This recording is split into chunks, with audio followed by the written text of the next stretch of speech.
नमस्कार. जय मल्हार, जय महाराष्ट्र, जय भारत. धनगर समाज जागृती चॅनलवरती सर्व प्रेक्षकांचं मनापासून स्वागत. खास चर्चा या कार्यक्रमात आज आपण प्रल्हादजी सोरमारे यांच्याशी गप्पा मारणार आहोत. महाराष्ट्रामध्ये, देशामध्ये पुण्यश्लोक अहिल्यादेवी होळकर त्रिशताब्दी जयंती वर्ष मोठ्या उत्साहाने साजरं केलं जाते आणि या त्रिशताब्दी जयंती वर्ष निमित्तानं राज्यस्तरीय संदेश यात्रा जी आहे, ती संदेश यात्रा काढण्याचं प्रयोजन संयोजक प्रल्हाद सोरमारे यांनी केलेलं आहे. या निमित्ताने आपण त्यांच्याशी बातचीत करणार आहोत. नेमकी कशासाठी, काय उद्देश आहे, कोणते उपक्रम, संदेश या यात्रेच्या माध्यमातून कुठून जाणार आहे, कशी जाणार आहे, संपूर्ण नियोजन यावरती आपल्याला त्यांच्याशी चर्चा करायची आहे. त्यांचं या कार्यक्रमात मी मनापासून स्वागत करतो आणि आपल्या सर्वांना विनंती करेल, हा कार्यक्रम आपण सोशल मीडियातून जास्तीत जास्त प्रमाणात शेअर करा. व्हॉट्सअप, फेसबुक, इन्स्टाच्या माध्यमातून. चॅनल सबस्क्राईब केला नसेल तर कृपया सबस्क्राईब करा ही विनंती करतो. आणि तुम्हाला काय वाटतं या कार्यक्रमाच्या बद्दल ते तुम्ही कमेंट करून कळवा. सोरमारेजी, आपलं स्वागत आहे. खरं तर प्रल्हादजी सोरमारे ज्यांनी धनगर एसटी आरक्षणाच्या संदर्भामध्ये उपोषण केलेलं आहे, नदीपात्रामध्ये उड्या घेतल्या होत्या, त्याचबरोबर धनगर समाजाच्या दृष्टीनं जे आवश्यक कार्यक्रम असतात, उपक्रम असतात, त्याच्यामध्ये नेहमीच सक्रिय सहभाग त्यांचा असतो. तर त्यांचं मी स्वागत करून त्यांना विनंती करेल की आपण कृपया ह्या राज्यस्तरीय संदेश यात्रेचं प्रयोजन नेमकं काय आहे याबाबत माहिती सांगावी. सर्वप्रथम सर्व समाज बांधवांना माझा मानाचा जय मल्हार. पुण्यश्लोक अहिल्यादेवी होळकर यांची त्रिशताब्दी वर्ष असल्यामुळे संपूर्ण भारतभर अहिल्यादेवी होळकर यांचे वेगवेगळ्या प्रकारे त्या ठिकाणी कार्यक्रम राबवले जात आहे. आज या महाराष्ट्रामध्ये सुद्धा भरपूर ठिकाणी होळकरांचे घेत आहोत. माझ्या काही मित्रांनी किंवा आपल्या समाज बांधवांनी माझ्यासोबत एक विनंती केली की सर, आपण एक रथ यात्रा या ठिकाणी काढली पाहिजे.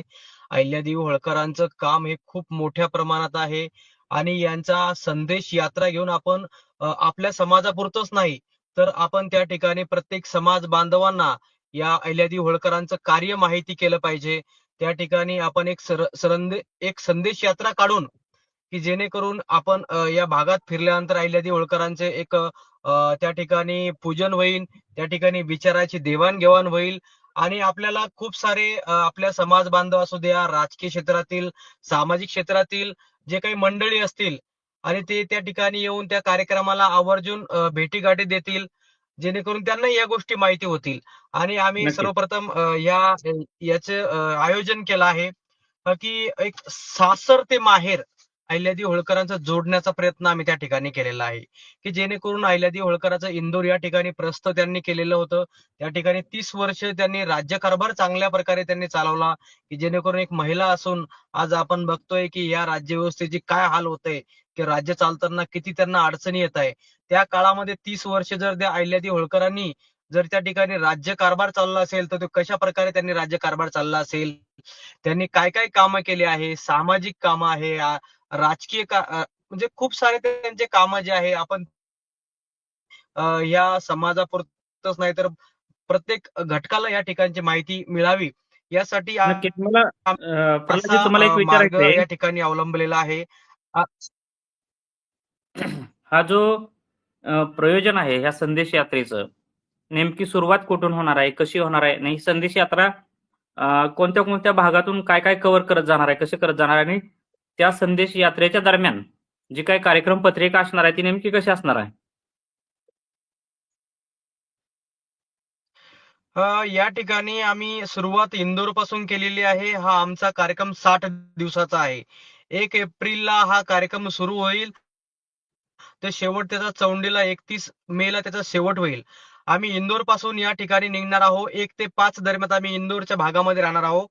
6 तारखेला आम्ही तळोदा, शहादा, नंदुरबार या भागामध्ये आम्ही येणार आहोत. नंदुरबार पासून आम्ही सुरुवात करणार आहोत.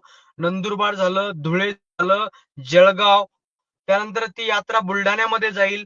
बुलढाण्याहून अकोला, अमरावती, नागपूर, वर्धा, यवतमाळ, वाशिम, हिंगोली, नांदेड, लातूर, धाराशिव, सोलापूर, सांगली, सातारा, पुणे, नाशिक, छत्रपती संभाजीनगर, जालना, परभणी, बीड आणि पुण्यश्लोक अहिल्यादेवी नगर या सर्व ज्या तालुके आहेत त्या तालुक्याच्या दरम्यान आम्ही त्या ठिकाणी सकाळ दुपार संध्याकाळ असं प्रयोजन त्या ठिकाणी लावलेलं आहे. सोशल मीडियाच्या माध्यमातून, ऍप्सच्या माध्यमातून किंवा आम्ही लाईव्हच्या माध्यमातून ही यात्रा कोणत्या कोणत्या ठिकाणी त्या ठिकाणी जाणार आहे, या यात्रेचं प्रयोजन कसं असेल, त्या ठिकाणी त्या तिथे गेल्यानंतर कोणकोणत्या ठिकाणी थांबणार आहे. आम्ही विशेष म्हणून एक प्रयोजन केलेलं आहे की ज्या ज्या ठिकाणचे स्थानिकचे आमदार असतील, स्थानिकचे खासदार असतील किंवा ज्या ठिकाणचे जे मंत्री असतील, आम्ही त्यांना त्या ठिकाणी इन्व्हाइट केलेलं आहे की जेणेकरून ते लोक जर आले तर त्यांच्या पाठोमाग हा खूप मोठा मॉब हा असणार आहे आणि अहिल्यादेवी होळकरांचे त्या ठिकाणी खूप मोठ्या प्रमाणात एक उत्सवासारखं एक वातावरण निर्मिती होईल. आपण समजा एखादा बस स्टॉप जर का आपण त्या ठिकाणी गेलो तर त्या ठिकाणी आपण अहिल्यादेवी होळकरांच्या जे काही गाणे असतील किंवा जे काही त्यांचे विचार असतील ते भाषणाच्या द्वारे असू द्या किंवा तिथल्या स्थानिक प्रतिनिधीद्वारे असू द्या, त्यांना दोन शब्द बोलून त्यांना सांगून त्या यात्रेच्या ठिकाणी सुरुवात होणार आहे. आणि त्यानंतर त्या भागात जर आपण काही काही पॉम्पलेट सुद्धा वाटणार आहे आणि मी छोटे छोटे एक पुस्तिका त्या ठिकाणी बनवलेली आहे की जेणेकरून ते अहिल्यादेवी होळकरांचे ते कार्य माहिती होईल, धार्मिक कार्य असू द्या ते त्या भागामध्ये आपण लावण्याचा प्रयत्न करणार आहोत.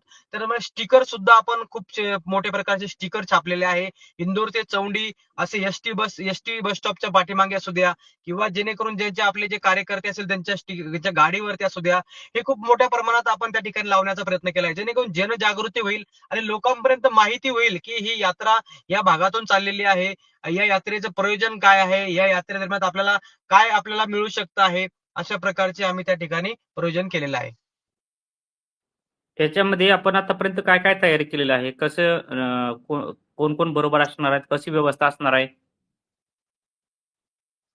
आम्ही या ठिकाणी एक अहिल्यादेवी होळकरांचा रथ या ठिकाणी तयार केलेला आहे. त्याच्यामध्ये एक अहिल्यादेवी होळकरांची मूर्ती असेल, त्याला सजावट केलेली असेल, त्याच्या बाजूला बॅनर असतील आणि त्यावरती आपण अहिल्यादेवी होळकरांनी जे कार्य केलेलं आहे, धार्मिक कार्य असू द्या किंवा न्याय व्यवस्थेसंदर्भात कार्य असू द्या, महिला सबलीकरांचं कार्य असू द्या, हे अशा मोठ्या प्रकारचे आपण त्या ठिकाणी फक्त अहिल्यादेवी होळकरांना धार्मिक कार्य नसून त्यांच्या शौर्य गाथाची या ठिकाणी आपण माहिती देणार आहोत. जेणेकरून इतिहासामध्ये ज्या गोष्टी नाहीये त्या आपण सांगण्याचा प्रयत्न त्या ठिकाणी करणार आहोत. काही ठिकाणी पथनाट्य ठिकाणी आपण ज्या भागातून खूप साऱ्या लोकांचे आम्हाला फोन येत आहे की भाऊ आम्ही त्या ठिकाणी असं पथनाट्य करणार आहोत. काही ठिकाणी ढोल ताशे त्या ठिकाणी वाजवणारे आपले जे धनगरी नृत्य आहे, धनगरी ढोल आहे, त्या ठिकाणचे प्रयोजन काही आपल्या सामाजिकाच्या असू द्या किंवा इतर समाजाचे लोक सुद्धा आवर्जून त्या ठिकाणी आम्हाला फोन करून सांगताय, भाऊ आम्ही तुमची जी यात्रा येत असताना आम्ही त्या ठिकाणी फटाके फोडू, आम्ही त्या ठिकाणी उत्साह साजरा करू, जेणेकरून अहिल्यादेवी होळकरांचं काम ह्या आजूबाजूच्या परिसरामध्ये माहिती होईल आणि आम्ही सोशल मीडिया असू द्या, वर्तमानपत्र असू द्या, न्यूज असू द्या, चॅनलच्या माध्यमातून, तुमच्यासारख्या चॅनलच्या माध्यमातून या ठिकाणी सर्व ठिकाणी पोहोचण्याचा प्रयत्न करत आहोत. नक्कीच. आता खरं तर खूप दिवसाची यात्रा आहे, संदेश यात्रा. जवळपास 60 दिवस आहेत. 1 एप्रिल ते 31 मे पर्यंत ही चालणारी संदेश यात्रा आहे तुमची. या संदेश यात्रेच्या माध्यमातून जो काही संदेश द्यायचा आहे, मूळ गाभा अहिल्यादेवींच्या जयंती वर्ष आहेच. परंतु त्याच्यातून तुम्हाला या समाज व्यवस्थेला काय संदेश द्यायचे आहेत? जे अपेक्षित आहेत तुम्हाला या संदेश यात्रेच्या माध्यमातून?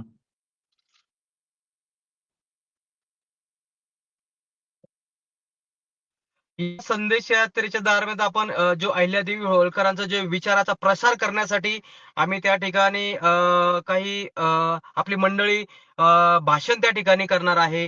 त्यानंतर त्यांची जी न्याय व्यवस्था असेल, धर्म संवर्धनासाठी त्यांनी केलेले कार्य असेल आणि महिला सबलीकरणाचा जे कार्याचा जागर त्या ठिकाणी होणार आहे. त्यानंतर अहिल्यादेवी होळकरांची जी माहिती आहे, माहिती देण्याचे कार्यक्रम असू द्या, प्रदर्शनी असू द्या, सांस्कृतिक कार्यक्रम असू द्या, या सर्वांचं आयोजन त्या ठिकाणी आपण करणार आहोत. या ठिकाणी संयोजक म्हणून आपण सकल हिंदू समाज, तसेच धनगर समाज, महाराष्ट्र राज्य, राजकीय, सामाजिक आणि सांस्कृतिक क्षेत्रातील मान्यवर, महिला वर्ग, तरुण वर्ग या ठिकाणी त्या ठिकाणी असणार आहे. या यात्रेचे व्यवस्थापन आहे तर स्थानिक स्वयंसेवी संस्था असतील, ग्रामपंचायती असतील, काही मंडळे असतील, धार्मिक मंडळे असतील, सामाजिक कार्यकर्ते असतील, हे या ठिकाणी त्या ठिकाणचं प्रयोजन करणार आहे. उद्या त्या ठिकाणी आपण आरती, पूजा अर्चना त्या ठिकाणी करणार आहोत. अहिल्यादेवी होळकरांचा जीवन कार्याचा आपण भाषणे काही महत्त्वाचे व्यक्ती त्या ठिकाणी बोलणार आहोत. काही धार्मिक ठिकाणी आपण त्या ठिकाणी जाणार आहोत आणि अशा ऐतिहासिक धार्मिक ठिकाणी त्या ठिकाणी आपण जाऊन अहिल्यादेवी होळकरांची एक मोठ्या प्रमाणात त्या प्रभात फेरी असू द्या किंवा शाळांना अहिल्यादेवी होळकरांचा इतिहास माहिती पडायला पाहिजे. आपले खूप सारे धनगर समाजाचे शिक्षक मंडळी आहे. काही आपल्या समाजाच्या शाळा सुद्धा आहे. काही वेगवेगळ्या प्रकारच्या कॉलेजेस आहे की ते जेणेकरून सांगताय की तुमची जेव्हा फेरी येईल तर आम्ही अहिल्यादेवी होळकरांचं त्या ठिकाणी पूजन करण्यासाठी आवर्जून येऊ. जेणेकरून तिथलं आपण जाताना जसं आपण बघतोय की 15 ऑगस्ट 26 जानेवारीची जी रॅली निघती त्या प्रकारे त्या ठिकाणी आयोजन करण्याचं काम आमचे संयोजक आयोजक करत आहे. आणि या माध्यमातून अहिल्यादेवी होळकरांनी जी राज्यव्यवस्था प्रणाली असेल, सामाजिक सुधारणा, भरीव काम असेल, आम्ही ह्या अहिल्यादेवी होळकरांचं काम हे 60 दिवस आम्ही संपूर्ण महाराष्ट्रभर फिरणार आहोत. आतापर्यंत अशी या महाराष्ट्रामध्ये यात्रा कोणी काढली नाही, भव्य दिव्य यात्रा काढली नाही. एक वेळेस महाराष्ट्रभर यात्रा काढली होती. आम्ही त्यांना भेटून त्यांनी आमचं खूप सारं कौतुक केलं, की शुभेच्छा दिल्या. आम्ही राम शिंदे सरांनाही भेटलो, दत्ता भरणे मामांनाही भेटलो, की त्यांनी सांगितलं की खूप छान प्रकारे तुम्ही प्रयोजन करत आहात. काही लागले अडी-अडचण तर आम्ही आहोत आणि कोणत्याही प्रकारचे तुम्हाला जर का अडचण आली तर आम्हाला नक्कीच तुम्ही कळवा. आणि आपल्यासारखे जे सामाजिक कार्यकर्ते असतील, आम्ही त्या सर्वांची नावं या पत्रिकेवरती टाकलेली आहे, जेणेकरून कोणाला राग येणार नाही. आणि विशेष म्हणून एक आपण एक मंत्रिमंडळाचं पण सुद्धा आपण एक त्यांची एक प्रयोजन आपण एक पत्रिका या ठिकाणी बनवलेली आहे, की त्या पत्रिकेमध्ये एक संपूर्ण मंत्रिमंडळ असेल आणि आपण ज्या भागामध्ये जात आहोत त्या ठिकाणचे सदस्य असतील, आमदार असतील, माजी आमदार असतील, त्या सर्वांची आम्ही त्यांना पत्रिका देऊन त्यांना एक अहिल्यादेवी होळकरांचा एक प्रतिमा, त्यांना एक फेटा देऊन, त्यांचा मान सन्मान देऊन आम्ही त्या ठिकाणी बोलण्याचा त्या ठिकाणी प्रयत्न करणार आहोत. नक्कीच. खरं तर जास्त दिवसाची यात्रा काढत असताना राहणं, खाणं, फिरणं या सगळ्या गोष्टी प्रचंड आव्हानाच्या असतात. उन्हाळ्याचा कालावधी असतो. ठिकाणं जे आहेत राहण्याची, खाण्याची व्यवस्थित असेल. बऱ्याच अडचणी आणि आव्हानांचा सामना करत ही खरं तर यात्रा जी आहे ती काढली जाणार आहे. या यात्रेच्या निमित्ताने प्रल्हादजी आपल्याला काही समाज बांधवांना, विशेषतः युवक असतील, युवती असतील, महिला समाज बांधव यांना काही आपल्याला संदेश द्यायचा आहे का? काही सूचना करायच्या आहेत का? विनंती करायची आहे का? नक्कीच मी त्यांना एक विनंती करीन, की ही जो आपला पुण्यश्लोक अहिल्यादेवी होळकर यांचा 300वा जन्मशताब्दी वर्ष आहे. या वर्षामध्ये संपूर्ण महाराष्ट्रभर कार्यक्रम चालत असताना आपण एक जागर यात्रेचं या ठिकाणी आयोजन केलेलं आहे. जेणेकरून की प्रत्येक घराघरामध्ये आपल्या धनगर समाजांना तर अहिल्यादेवी होळकरांचं कार्य माहीत आहे. परंतु प्रत्येक सकल हिंदू समाजांना सुद्धा या गोष्टीची माहिती असणं गरजेचं आहे. आपण आज बघतोय, की काशी विश्वनाथचं मंदिर असू द्या किंवा जे 12 ज्योतिर्लिंग असू द्या किंवा ज्या ठिकाणच्या अहिल्यादेवी होळकरांनी केलेले काम आहे हे सांगण्याचा प्रयत्न आपण या रॅलीतून करणार आहोत. जेणेकरून आपण आज हिंदू आहोत. हिंदूच्या माध्यमातून जे आपण आज जगतो आहे हे सर्व या अहिल्यादेवी होळकरांचं पूर्ण आपल्यावर खूप मोठे उपकार आहे. हे आपण त्या ठिकाणी जागृती घेऊन जाणार आहोत. आणि माझ्या महिला मंडळ असतील, ज्या आपले काही विद्यार्थी असतील, काही तरुण युवक असतील, की यांनी मोठ्यात मोठे या संख्येत या रॅलीमध्ये त्यांनी समावेश करावा. जेणेकरून आपण त्यांना ते एक पुस्तिका आपण त्या ठिकाणी देऊ. आपण काही प्रकारचे फोटो या ठिकाणी त्या मंडळाच्या काही सदस्यांना देणार आहोत. काही अहिल्यादेवी होळकरांचे आपण छोट्या-छोट्या मूर्त्या त्या ठिकाणी काही जे सदस्य असतील त्यांनाही आपण देणार आहोत. जेणेकरून माझ्या या माता बहिणींना आणि माझ्या तरुण वर्गाला माझी नम्रतेची विनंती आहे, की आपण सोशल मीडियाच्या माध्यमातून ही सर्व यात्रेचं सर्वांना देवाण-घेवाण करावी. जेणेकरून आपण बघतोय, की ज्या बाकीच्या जयंत्या ज्या निघताय, की त्यांचा सोशल मीडियावर किती मोठा प्रभाव असतो. आपले सोशल मीडियावर का निघत नाही? का लोकं फॉरवर्ड करत नाही? माझी नम्रतेची विनंती आहे, की हा माझा स्वतःचा कार्यक्रम नाही. हा पुण्यश्लोक अहिल्यादेवी होळकरांचा विचाराचा कार्यक्रम आपण या ठिकाणी संपूर्ण महाराष्ट्रामध्ये घेऊन जात आहोत. तर माझी कळकळीची विनंती आहे, की सोशल तो खूप उन्हाळ्याचे दिवस आहे. पण पुण्यश्लोक अहिल्यादेवीचं काम घेऊन आम्ही हे कोणत्याही ऊन वारा काम चौंडीपर्यंत घेऊन जाणार आहोत. माझी प्रत्येकाला विनंती आहे, सर्व बांधवांना, हिंदू बांधवांना जी नम्रतेची विनंती आहे की आपण या रथयात्रेमध्ये समावेश होऊन या यात्रेची शोभा वाढावी. जय मल्हार.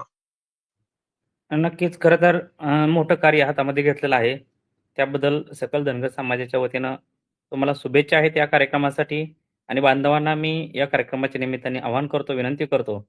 ज्या ठिकाणी ही यात्रा जाईल त्या ठिकाणी आपण ह्या यात्रेचं स्वागत करावं.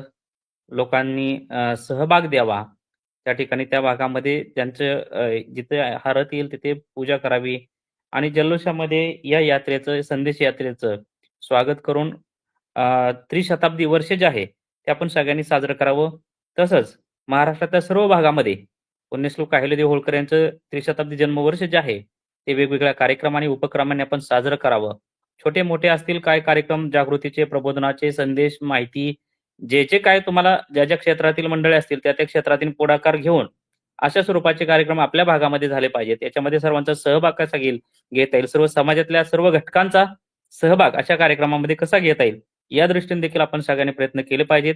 पुन्हा एकदा आपण सोरमारेजींना शुभेच्छा देऊया आणि आजच्या या कार्यक्रमाची माहिती देण्यासाठी ते आपल्यासोबत चर्चा करण्यासाठी सहभागी झाले.